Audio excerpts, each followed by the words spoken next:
Hi guys, so let me take you through how I made this purse.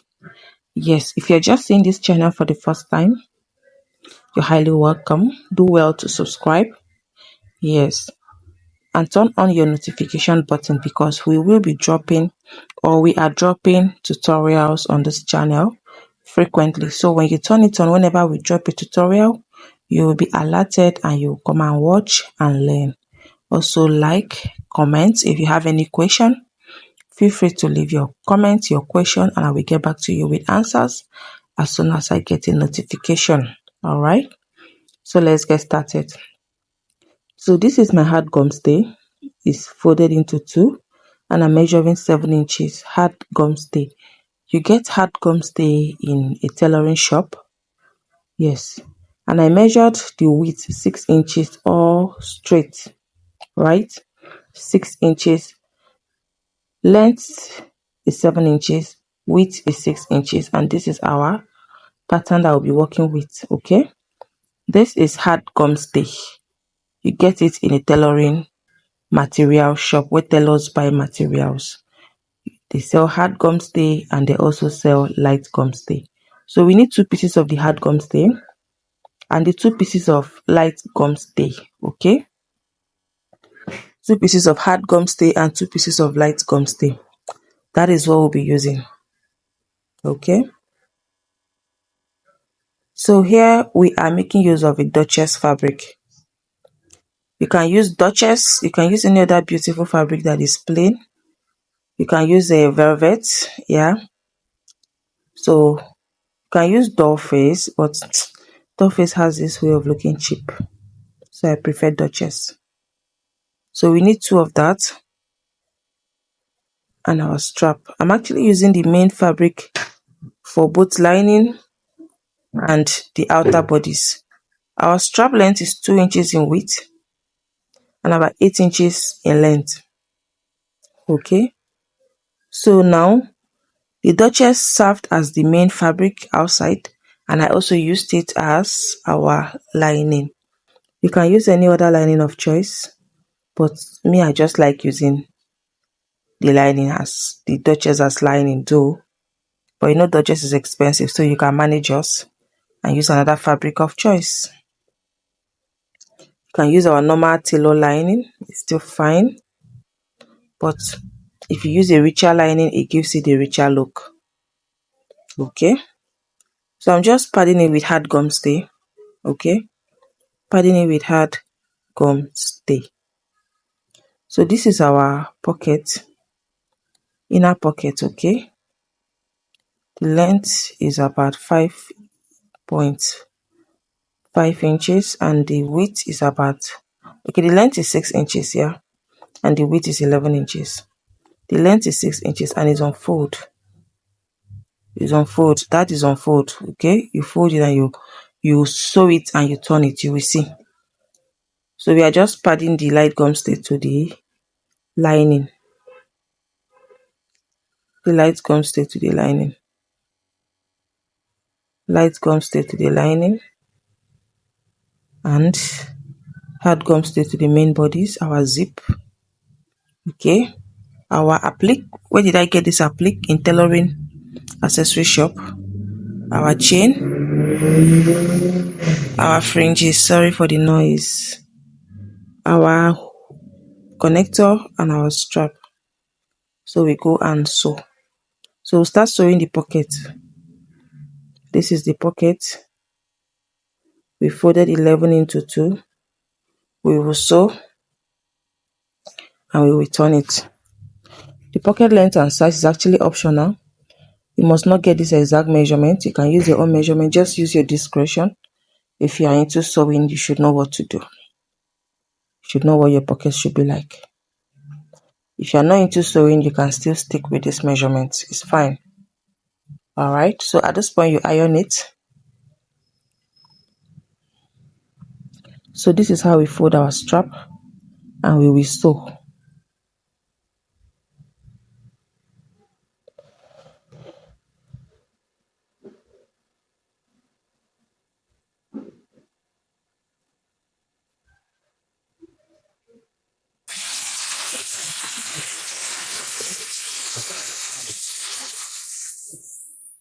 So you can take out 3 inches each, okay? 3 inches each, cut out the other excess and throw away, 3 inches each. Then fix your ring connector the way I am doing, like that. Okay, you can choose to keep it aside without tacking it or stitching it, or you can choose to stitch it. If you are a beginner, you can stitch it and keep it, makes it easier. But if you are used to sewing, you can choose not to. You can still work with it like that. So guys, we have a training that goes on Telegram, detailed training. If you want to learn how to make a purses in depth, including frame purses and all of it, we have a training, and our training fee is just 15,000 naira. So you can be part of it if you want, and you will learn so much, and also have access to where you can get fabrics. Okay, where you can get accessories, sorry, not fabrics, accessories like frames. So I'm fixing my zip. I first fixed the zip to the main bodice, and I'm using my lining to cover it up, and we'll turn it. Okay, so we are notching the middle, we notch the middle of the lining. So we just want to make sure we place the lining right in the middle. And when you're placing this lining, ensure that opening that you use to turn it is the one facing the down, so that you stitch on it. Okay, so this is our pocket. And you're placing the pocket. I hope I'm making a point. You're understanding me, Sha? So now this is our first part of the zip that we have fixed. We are going to do the same thing to the second part of it as well. Attach the zip to the main bodice, then use your lining to cover up.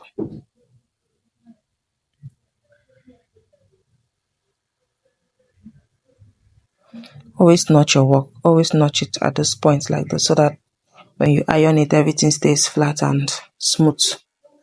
You will not be having some sort of bulge and unease on your purse. So now this is it. That's our inner. See how our inner looks very beautiful. So you iron it very well and you top stitch it. Okay, iron it. I gave it out for ironing, and now I'm top stitching it neatly. If you don't know how to, if you know your hands are not so strong or straight, you are a beginner, you can choose not to top stitch at this point until your hands are perfectly straight, because this is a point where if you're not careful, you can just top stitch some sort of stitches that will not be clean, and it makes your purse look not well finished. So this is where you attach your strap at this point. Your strap together with your ring connector. You get ring connector where they are selling accessories for purse making, right? So I like to stitch these points together first before I put my ring connector. It's not so necessary. Okay, you can still attach your ring connector straight and your strap to it if you know how to, hold it together. But for a beginner, you can stitch the opening first together, so that when you put your ring connector, it will be easy for you to stitch on it. Don't know if I'm making any sense. So now we are going to be sewing. Okay, going to be sewing. At this point, if your machine is not climbing peacefully, you can gently hand roll, like use your hand to be rolling it until you pass that place, and you go back again and roll like 2 times, so that you won't have to break all your needles. So we are going to sew some part of the lining and leave a large part so that we can use it to flip our purse out. Okay, before you start doing this process, this particular step, ensure that you have opened your zip. Open your zip. If not, you'll be hooked and you'll be finding a way to open the zip.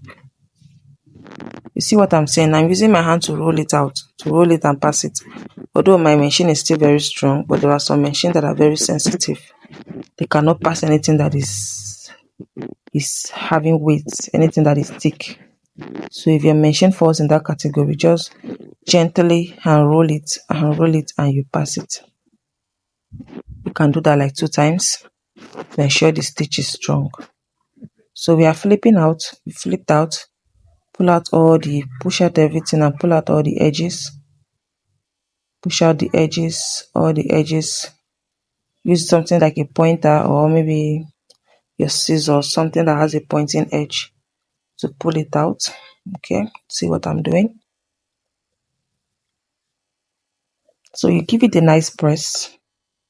Give it a nice press at this point. A nice press. Then fiber, put your fiber. You get fiber in the market or where they're selling accessories for bag making as well. In the absence of fiber, you can use a shredded foam.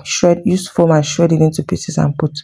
Your main motive, the main aim is for it to not stay flat, to have it look like it. Let it have a form.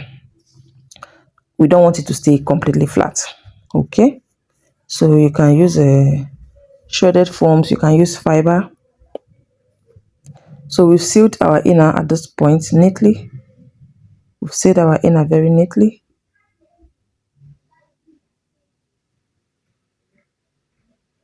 So just use your hand to arrange everything and make sure it sits well. And you zip it out. Okay, what we'll do now is to fix our chain. See how I fix my chain? You see how I'm fixing my chain? See how I'm fixing my chain, right? I'm not fixing it the conventional way of fixing chain. I want it to give me a particular form.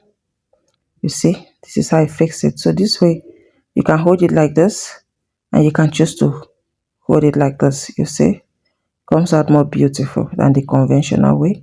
You can shorten it, right? You can make it short by holding 2 chains and or maybe leave it long. So fringes, where do you get fringes? If you're a tailor, I'm sure you know where to get fringes. You get fringe where they are selling tailoring accessories, tailoring materials and all. They sell fringes. And this is about 1 yard of fringe. And I think the inches of this fringe is about 8 inches. Yes, this is about 8 inches fringe. So this is 1 yard of it, right? So if at this point you have not given this tutorial a thumbs up and you have not subscribed to our channel, my dear, you'll be missing, because we'll be giving you guys back to back beautiful tutorials and tips that will help you, save you some money. You want to go for an event, an occasion, you can do something for yourself and stand out, look beautiful, look unique. Yes, we'll be giving you all of those tips and all of those tutorials. And also, if you want to, you want to earn money from this craft, you want to really know it in depth, we have a training. This training will open your eyes to a lot of things. You'll get to know so many things about purse making and where to get your accessories. Okay, yes, we'll have links. We'll give you the links so that you can also buy your accessories and make your purses and earn money from it. And our training fee is just 15,000 naira. That's also equivalent to $10. Yes, $10 and equivalent to what the other currency? It's equivalent to $10 and it's 15,000 naira. So you can be part of it. It's ongoing. And this is our purse looking up beautiful. I hope you enjoyed this tutorial. See you in our next tutorial. Bye.